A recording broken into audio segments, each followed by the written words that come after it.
Allora, riprendiamo un po' il filo del discorso. La prima slide per la tutela delle pensioni, come diceva la segretaria.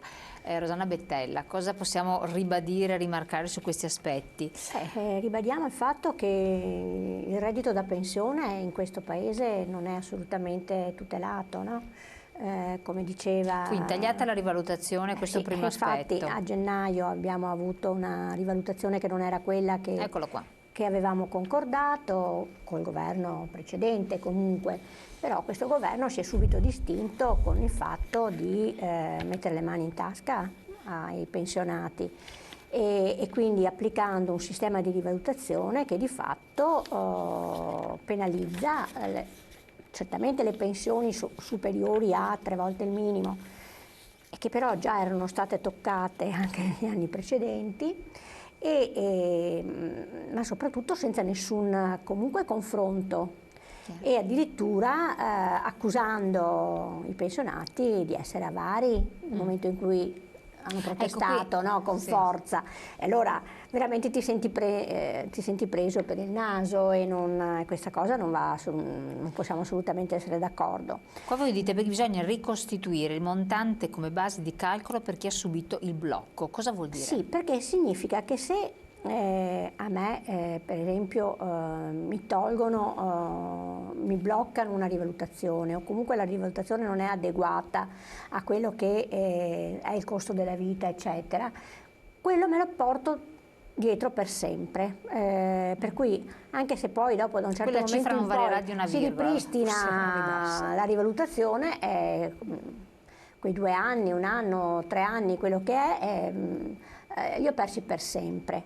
Allora chiaramente non chiediamo che vengano ridati, no, tutti i soldi, ma che il montante, che è la base di calcolo su cui viene applicata la rivalutazione, no, sia adeguata al prima, diciamo, no, e non a quello che sarebbe spettato alle pensioni. Questa è una nostra richiesta, perché appunto siamo stanchi di pagare di tasca nostra. Perché si parla di una bella cifra, è quella che con questo nuovo sistema di rivalutazione è stato tolto ai pensionati, di 3,5 miliardi di euro, che però dove sono andati a finire? Perché anche qua ai pensionati è sempre stato chiesto di fare dei sacrifici. Nel momento in cui c'è un confronto e si capisce bene qual è l'obiettivo, noi possiamo anche essere disponibili a fare dei sacrifici, ma se hanno un preciso obiettivo, no? Obiettivo, per esempio i giovani, no? Quando lo diciamo noi ci teniamo moltissimo perché si risolve il problema del futuro dei nostri giovani. Ma così tolti i soldi e messi dentro alla quota 100, reddito di cittadinanza, insomma sparsi un po', no? nel bilancio. Condono. I condoni che ci sono stati, insomma. Questo è inaccettabile, è davvero inaccettabile, e quindi insomma non stiamo zitti e continuiamo, perché è da quando l'hanno annunciata questo nuovo sistema che noi protestiamo. La platea dei beneficiari della 14ª deve essere aumentata. Sì, perché poi con per esempio la pensione di cittadinanza, no? Qual è il rischio? Che sempre di più chi ha pensioni assistenziali, quindi non pagate da contributi, superano di fatto chi invece ha pagato i contributi per avere una pensione. E non riceve neanche tutto il sistema della no tax area che abbiamo portato avanti in questi anni, no?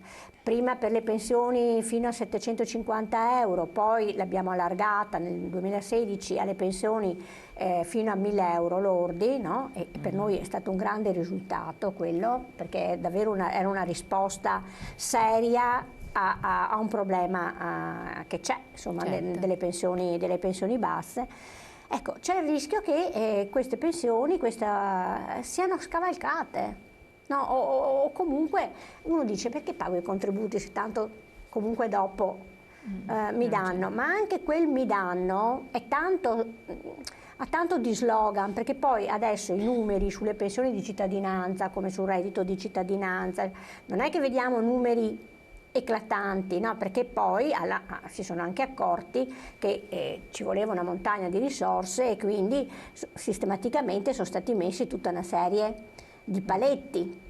Però lo slogan continua a essere 780 euro per tutti, no? Per chi è senza lavoro, per le pensioni basse, appunto senza fare nessuna distinzione tra pensioni da contributi e pensioni da lavoro. Ecco, per questo che dobbiamo assolutamente aumentare anche la platea di chi ha la 14ª, se vogliamo mantenere... Soltanto che appunto il solito problema è i soldi. Ma è una questione di equità, è proprio una questione di equità, perché se no a cosa serve pagare i contributi? Come d'altra parte nel nostro paese, e lo vediamo, a cosa serve pagare le tasse, no? Se ci sono i furbi e i furbetti che comunque hanno tutto e quant'altro. Questo è un altro tema molto grosso che va affrontato, ma che invece non si ha nessuna... Anzi... Però aumentate il recupero fiscale da parte dell'evasione. Quindi il problema resta che l'eterno problema... Sì, è aumentato, adesso sì, certamente magari i dati a me non è che risulti un numero, una cifra così esaltante il problema è che se va avanti anche quello che è stato scritto nel contratto, no, fra i componenti di questo governo, la flat tax, voglio vedere. Sarà un bel problema quello, che con quel sistema chi effettivamente pagherà le tasse sono sempre i redditi più bassi, perché la flat tax vuol dire tagliare la tassazione ai redditi alti, non ai redditi bassi. Quindi c'è un problema anche di questo tipo. Sì, ma comunque abbiamo ancora 111 miliardi di evasione fiscale nel nostro paese, che poi sono i dati sempre secondo me per difetto. Ecco, da questo punto di vista l'Europa però ci pone sempre i bastoni tra le ruote. Quando si parla di toccare nel nostro sistema le pensioni in un modo o nell'altro, abbiamo dei diktat molto precisi e che impediscono tutti gli auspici migliori. Allora, è in parte vero. Allora, in parte è vero perché è un bel alibi per non assumersi le proprie responsabilità da parte dei diversi governi, perché poi in realtà chi blocca l'Europa sono proprio i governi nazionali che impediscono le decisioni. Perché Francia e Germania hanno già detto hanno dato il loro no, ma per come funziona adesso il sistema europeo, noi su questo abbiamo fatto diverse iniziative coinvolgendo le pensionate e i pensionati, perché pensiamo sia importante esercitare il diritto alla partecipazione al voto, e siccome avevamo la percezione che grazie a una propaganda negativa ci fosse una disaffezione verso il sistema europeo, abbiamo fatto iniziative nei territori appunto per parlare di Europa, per spiegare come funziona l'Europa e l'importanza di un'Unione Europea che ha garantito 70 anni di pace e di crescita e sviluppo, perché i singoli paesi fuori dall'Unione Europea non avrebbero retto minimamente e non potrebbero reggere anche in prospettiva la concorrenza di un mercato globale. Basti pensare insomma cos'è la Cina, gli Stati Uniti, o come ci ricordava il professor Prodi recentemente, insomma, il fatto che ci sono 23 cinesi per ogni italiano, 17 cinesi per ogni tedesco, quindi dove vogliamo andare anche senza guardarlo dal punto di vista economico. Quindi l'Europa è un alibi. Però sulla nostra piattaforma per le pensioni noi chiediamo che ci sia una separazione tra previdenza e assistenza, proprio per intervenire su questo aspetto, perché l'Europa dice voi come Italia spendete troppo per il sistema pensionistico e quindi non potete permettervi di fare degli interventi di miglioramento. In realtà questo non è assolutamente vero, perché il bilancio dell'INPS non ha una netta separazione tra quella che è la previdenza e quella che è l'assistenza, quindi si mischiano per cavoli, tanto per... E quindi noi chiediamo che venga fatta questa distinzione, perché se noi calcoliamo solo la previdenza, noi siamo in linea con gli altri paesi europei, anzi leggermente sotto, quindi abbiamo dei margini di azione molto forti. Ma perché non viene fatta? Perché non si vuole. Non si vuole, perché è una questione di scelta politica, perché noi avevamo conquistato, ottenuto con il governo precedente l'apertura di un tavolo e di una commissione tecnica che facesse questo lavoro, perché ovviamente bisogna studiarci e lavorarci. Questo governo ha azzerato tutto, non ha mantenuto nessuno di quegli impegni, perché anche la rivalutazione delle pensioni l'avevamo ottenuta no, doveva essere attiva come impegno, come accordo, no, doveva essere operativa dal 1° gennaio, è stata disdettata da questo governo. Il tavolo per separare assistenza alla previdenza non ha visto la luce e non c'è volontà di questo governo di farla, perché fa più propaganda politica, fa più gioco dire che l'Europa è cattiva, che ci impedisce di fare le cose che noi vorremmo fare. In realtà quello che questo governo sta facendo, sta appunto procedendo con condoni, sta procedendo con flat tax parziale, ma nel contratto di governo c'è l'intenzione, no, di portarla avanti, il che significa creare un'ingiustizia, perché l'85% delle tasse è pagata da lavoratori dipendenti e pensionati, e abbiamo appunto i tassi di evasione che venivano citati, siamo maglia nera in Europa. A proposito di Europa, l'Europa ci dice anche di intervenire sull'evasione, ma non lo facciamo. E la flat tax, una tassa piatta che fa pagare a tutti in maniera uguale, oltre ad essere anticostituzionale perché non abbiamo la progressività e quindi ingiusta, fa in modo che chi ha di più, che ha un reddito più alto, paghi meno tasse e quindi contribuisce di meno a quello che è il sistema sociale. E questo è il tema.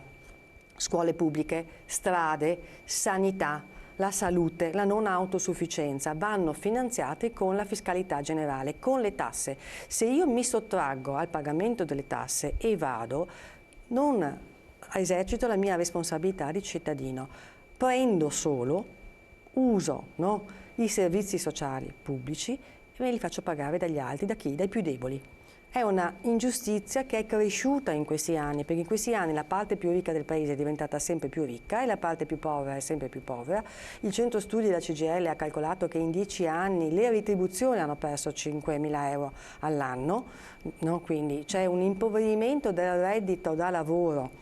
Abbiamo persone, i nostri giovani, che lavorano e tante ore e sono lavori poveri, non arrivano a fine mese, dobbiamo aiutarli noi, no? Certo, le pensioni che non arrivano, no, a fine mese rispetto a questo. Però è anche vero che questa flat tax adesso era 60.000, 65.000 euro, che non si parla di persone ricche assolutamente, e molte volte sono, come ci hanno scritto tanti, monomandatari, sono finte partite IVA sostanzialmente, che si trovano tartassate a dover pagare delle tasse enormi, e questo poneva un certo limite. Ci è arrivato un messaggio, adesso lo leggo, per cui è una flat tax però che ha una soglia, non è per chi ha 200.000 euro l'anno o 150.000 euro, ma arriverebbe, tanto arriva a 65.000 e ben pochi aderiscono perché poi non puoi fare le detrazioni eccetera.